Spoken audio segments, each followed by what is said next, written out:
Olá, a graça e a paz, tudo bem com vocês? Foi me perguntado sobre qual seria o tema mais importante a ser pregado, a ser proclamado, a ser testemunhado na palavra de Deus. Não resta dúvida de que a mensagem mais importante é a mensagem da salvação, da justificação pela fé. Justificado e perdoado é a mesma coisa. E o perdão de Deus vem por meio da fé. E é pela graça. É um favor imerecido. Então a gente vai entender melhor sobre isso. Um dos apóstolos que entendeu bem o assunto foi o apóstolo Paulo. E ele escreveu alguns livros a respeito disso. E ele deu ênfase nisso. Um outro seguidor de Paulo, há muitos anos depois, séculos depois, na verdade, Martinho Lutero, ele estudou profundamente os textos de Paulo. E ele ficou assim encantado com o processo que se dá à salvação. E ele escreveu as 95 teses, sobre justificação pela fé. Muito interessante também de se estudar. Outros dois pastores também, um pouquinho mais à frente de Lutero, o pastor Wagner Jones, pastores americanos, norte-americanos, eles entenderam também o processo da salvação e eles escreveram várias coisas a respeito. Isso em 1888. Só que a mensagem deles, pela grande maioria da igreja da época, foi rejeitada, principalmente pela liderança. O porquê a gente vai entender mais pra frente aí o processo. Por que acontecem essas coisas? Então nós iremos estudar sobre justificação pela fé em 2, 3 vídeos. Nos próximos vídeos a gente vai falar um pouco a respeito dessa fase, dessa mensagem que foi pregada em 1888. A gente vai enfatizar um pouco mais sobre isso e vamos entender aí o processo até os nossos dias. Tá ok? Eu vou usar o texto que está lá em Romanos, capítulo 5, versículo 1. Sendo, pois, justificados pela fé, temos paz com Deus, por nosso Senhor Jesus Cristo. Hoje iremos falar do tema mais importante de toda a Bíblia: salvação pela graça, mediante a fé. Somente assim podemos encontrar paz com Deus. E não adianta apresentar qualquer mérito ou esforço humano nesse sentido, ou qualquer dom ou talento adquirido ou recebido.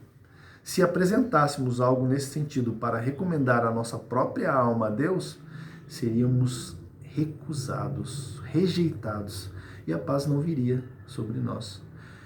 O texto diz: justificados, pois, pela fé, ou posso ler: perdoados, pois, pela fé, temos paz com Deus.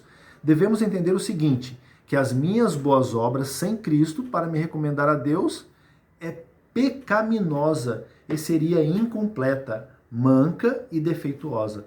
Por mais que eu caprichasse em fazer a melhor obra para Deus, recomendando a minha alma, fazer o que eu sei fazer de melhor por mim mesmo, eu seria recusado, rejeitado pelo céu.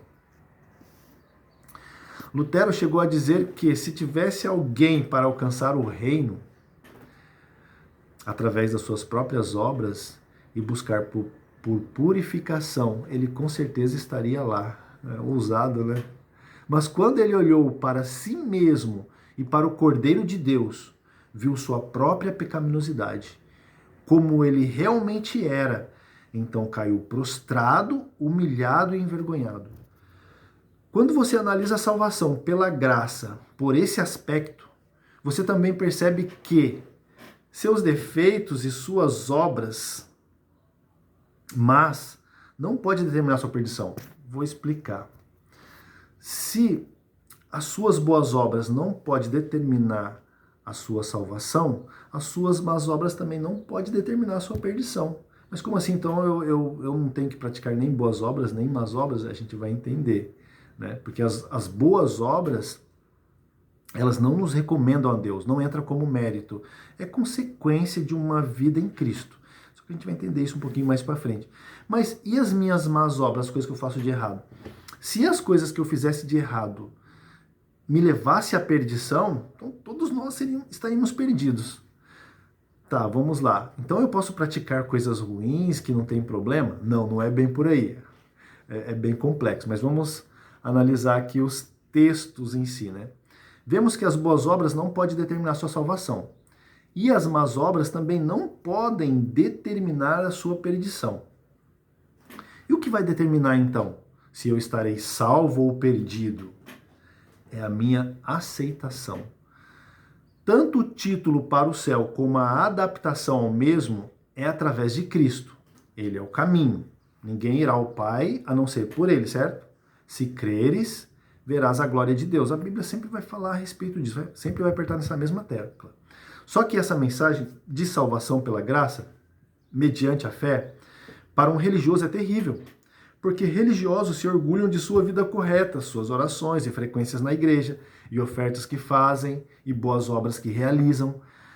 Aí você apresenta um cordeiro no lugar de tudo isso, que expia a culpa, te purifica, traz paz, e agora você se torna um justo diante de todo o universo, porque foi justificado, porque bateu no peito e reconheceu o seu estado perverso e nem digno achou de levantar o rosto, como aquele publicano, sabe?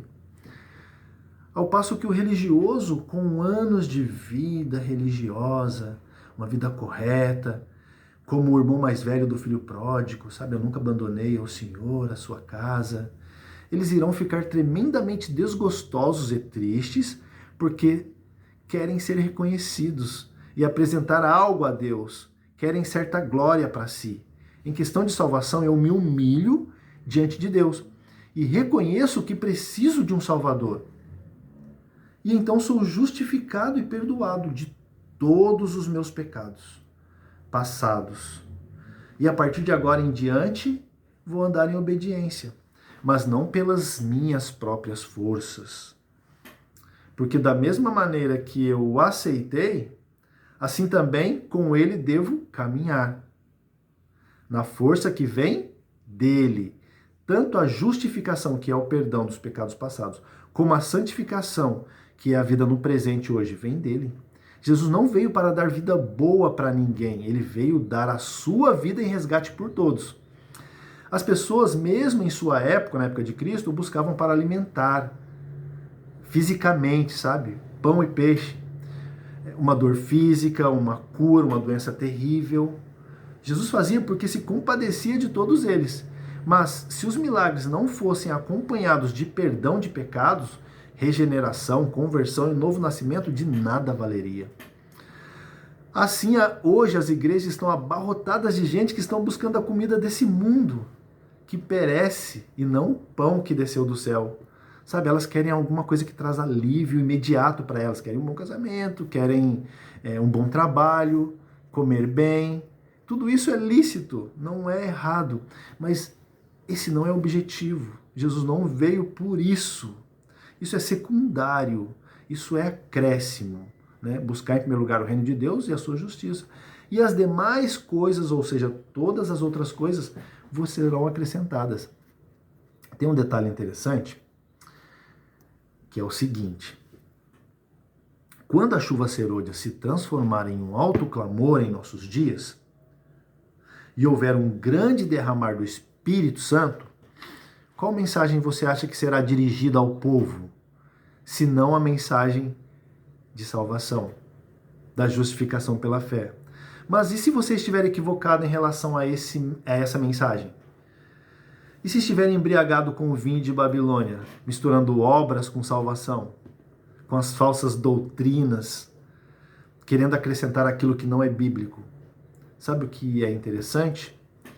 É que a mensagem coloca todo mundo no mesmo patamar e dá a mesma oportunidade a todos, mas só os que creem serão beneficiados. O maior pecado nisso tudo é a incredulidade, é duvidar de um Deus que tudo pode. Se ele disse que é somente olhar a Cristo e viver, então é assim. Olha a Cristo e viva. Simples assim. Justificação pela fé seria lançar a glória do homem no pó e fazer pelo homem o que ele não pode fazer por si mesmo. Exatamente. O que eu quero dizer para vocês é o seguinte: o que vai trazer a chuva serôdia para os nossos dias? A mensagem, uma mensagem correta. É uma mensagem que vai trazer o poder do Espírito Santo de Deus sobre a sua igreja, sobre o seu povo. E se você não estiver conectado com essa mensagem, se você não entendeu ainda essa mensagem, então você não vai fazer parte desse povo que vai proclamar essa última mensagem. Olha que terrível. Então é necessário compreender o que Deus quer dizer com justificados pela fé, salvos pela graça. Entenda isso. No decorrer aí dos vídeos, eu vou dar mais detalhes sobre essa mensagem de salvação. Mas, a princípio, fica aqui a mensagem de hoje. Não é pelas obras, pelas suas boas obras, nem por alguma virtude que exista em você ou por algum dom adquirido, é pela graça. Nunca foi por mérito, é por graça. Sempre. E vai ser assim. Fique nos demais, permaneça aí com a gente para os vídeos que virão a seguir. Entenda mais sobre essa mensagem. Deus te abençoe.